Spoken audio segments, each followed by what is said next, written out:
Compressão. Esse é o assunto de hoje. Seja bem-vindo ao 23º vídeo da série Produção de A a Z. A ideia aqui é falar sobre vários tópicos dentro da produção musical, para quem sabe dar um clique na sua cabeça e falar, mesmo, tem essa parte que eu não tinha pensado.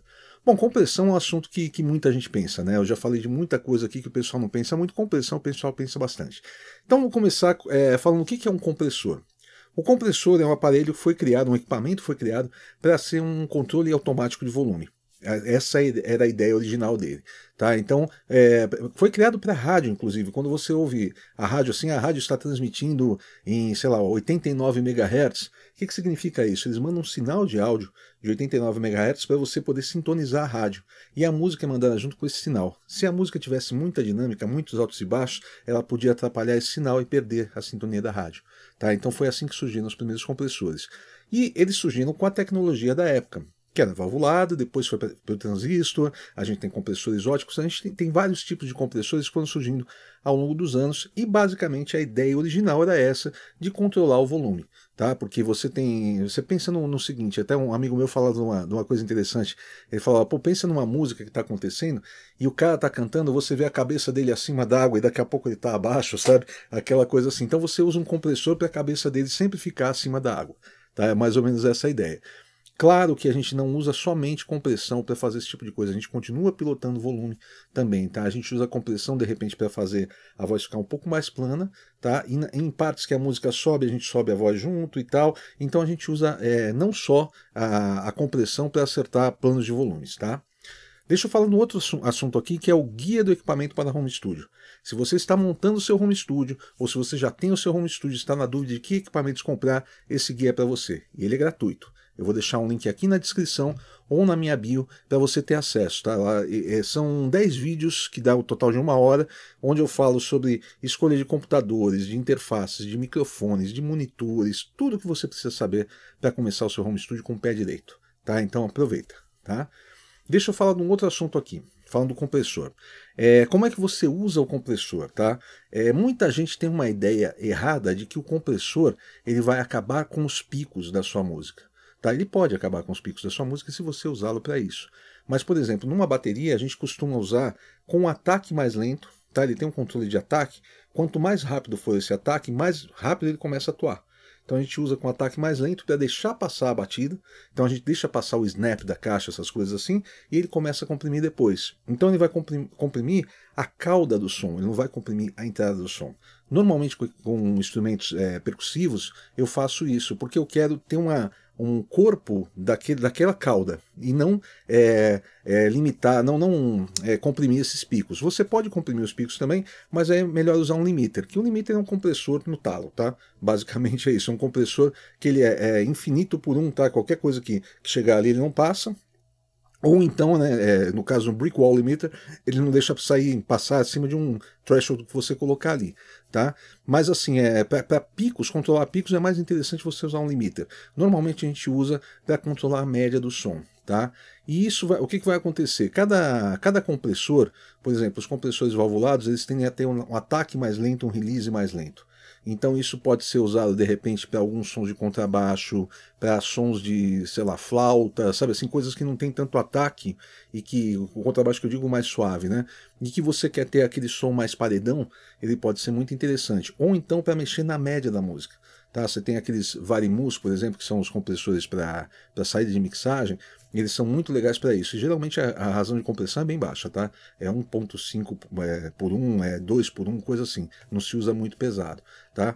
E você já tem os compressores FET, por exemplo, que são transistorizados, que já são usados para porrada, né? Para dar mais pau. Então, assim, não necessariamente quando você comprime, você precisa matar o ataque. Você pode matar o ataque, mas você não precisa. Normalmente não é tão interessante. Tá? A gente trabalha a média do som. Então, você tem o controle do threshold, né, que é o limiar, onde vai começar a comprimir. Vamos dizer que a voz está fazendo isso aqui. Então você tem um limiar que quando ela bater, começa a comprimir. Tá? Você tem o controle de ratio, que vai dizer o quanto vai passar desse limiar. Então vamos dizer que você passa 2 dB e está a 2 por 1, para cada 2 dB vai passar 1 dB. Você passou 4 dB está a 4 por 1, para cada 4 dB vai passar 1 dB. Passou 8 dB está a 4 por 1, passou 2 dB. Entendeu? Você tem esse ratio. E você tem o ataque e o release que você trabalha também.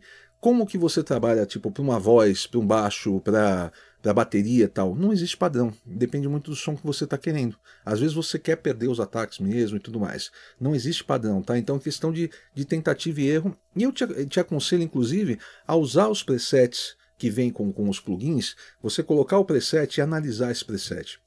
Onde está o ataque, onde está o release. Diminui o threshold lá, vê se fica legal para você, se funciona legal naquele instrumento que você está pensando, e aí você faz anotações mentais ou anotações mesmo, para a voz eu achei que o ataque aqui, o release aqui é mais interessante, tá? Fala de um outro assunto aqui que é o Clube do Onhaia. O Clube do Onhaia é uma forma de você me ajudar a manter esse canal funcionando fazendo uma pequena contribuição mensal. Com essa contribuição eu te dou acesso a vários cursos, tá? Tem o Equalizando, tem o Comprimindo, que é um curso bem completo sobre compressão para você poder operar qualquer compressor que você vê na sua vida aí, sabe? Seja de hardware, seja de plugin, tá? Você abrir um compressor e você não ficar perdido, tipo, onde é que tá o que, tá? Esse curso explica bem isso. Tem o Mixando, onde eu mixo uma música primeiro num estúdio de grande porte, numa mesa SSL, e depois eu mixo na minha casa, num computador, tal. Tem umas coisas bem legais lá, tá? Então vou deixar o link na descrição também, ou então na minha bio, tá? A gente se vê lá no Clube do Onhaia. O que mais que eu vou falar aqui? Ah, e outra coisa do compressor. O que acontece? Muita gente usa o compressor para timbrar o som, por isso que eu falei que ele é visto como um controle automático de volume, mas o que acontece? Cada circuito de compressor ele tem uma característica sonora também. Então tem muita gente, principalmente em masterização, tem gente que tem, por exemplo, 3, 4 compressores diferentes e que passa o som pelos compressores e às vezes nem comprime, ou comprime muito pouco, aquela coisa da agulha quase não mexer, porque ele quer o timbre daquele compressor. Tá? Às vezes é um compressor valvulado, é um compressor transistorizado, seja o tipo de compressor. Esse aqui tem uma cara mais agressiva, vamos dizer, esse aqui tem uma cara mais suave, etc. Tá? São sutilezas, tá? Que essas pessoas que trabalham com masterização, que têm um ouvido super bem preparado, percebem, entendeu? Até teve uma situação engraçada, eu tive no estúdio do Carlinhos Freitas, né? Carlinhos é um excelente masterizador, um dos maiores do Brasil aqui, um cara que trabalha nesse ramo há acho que uns 40 anos que ele está já no ramo de áudio, né? E a parte de masterização, eu acho que já uns 30, viu? Por aí, né? E o Carlinhos, eu tive no estúdio dele, ele tinha 3 compressores diferentes, tá? Ele tinha uma mesa de masterização onde dava para chavear entre eles. Ele falou, senta aqui e dá uma ouvida no som deles. E uma música tocando e eu passando de um para o outro. E eu passando de um para o outro, passando de um para o outro. Pô, meu ouvido é legal, cara. Meu ouvido não é ruim, não. E eu não percebi a diferença alguma entre eles. Te juro, nenhuma. Aí eu peguei meu filho, estava comigo, eu falei, senta aqui, dá uma ouvida. Ele colocou.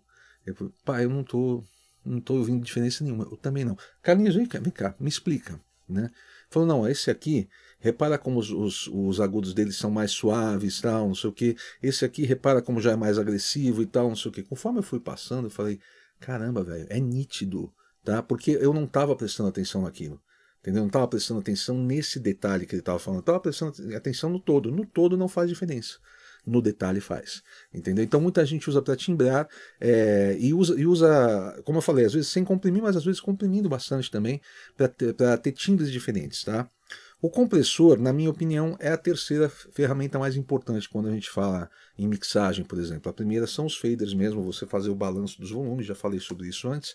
A segunda é a equalização, que é onde você consegue dar mais atitude para um som, você consegue cavar um pouco alguma frequência para outro instrumento aparecer melhor e tudo mais. Depois vem o compressor. Tá? Que o compressor, o que ele faz? Ele facilita a vida da gente. A gente coloca o compressor em vários canais, entendeu? Então a gente tem um compressor para o baixo, um compressor para a voz, um compressor para a guitarra, etc. Com sets diferentes, entendeu? A gente coloca eles lá e você tem um som mais contínuo, mais plano, sem você precisar ficar maluco mexendo nos faders o tempo todo, tá? Além de timbrar, como eu falei, tá bom? Deixa eu falar de um outro assunto. Hoje lançou a pré-venda do meu curso Reaper Radical. Esse é um curso que eu resolvi fazer porque muita gente me pedia para fazer um curso com os plugins nativos do Reaper e alguns plugins gratuitos. Então eu resolvi mixar só com os plugins do Reaper, mas para a produção usei alguns plugins gratuitos. Hoje começa a pré-venda, dia 18 vai estar no ar. Nessa pré-venda você vai ter um desconto bem legal no curso e você vai ter como bônus a composição da música do curso. Que muita gente, sempre que eu lanço essas músicas, fala, pô, cara, tinha que ter um curso de composição. Eu tenho um curso chamado Compondo, inclusive. Lá no meu site tem o Compondo. Mas eu quero mostrar como eu compus essa música, como que eu penso, por que eu tomei essas decisões e tudo mais. Então você acompanha todo o processo de produção, tá? Arranjo, tocando todos os instrumentos, editando, tal, mixagem, completinho, tá? Eu vou deixar o link aqui na descrição do vídeo ou também na minha bio. A gente se vê semana que vem. Valeu!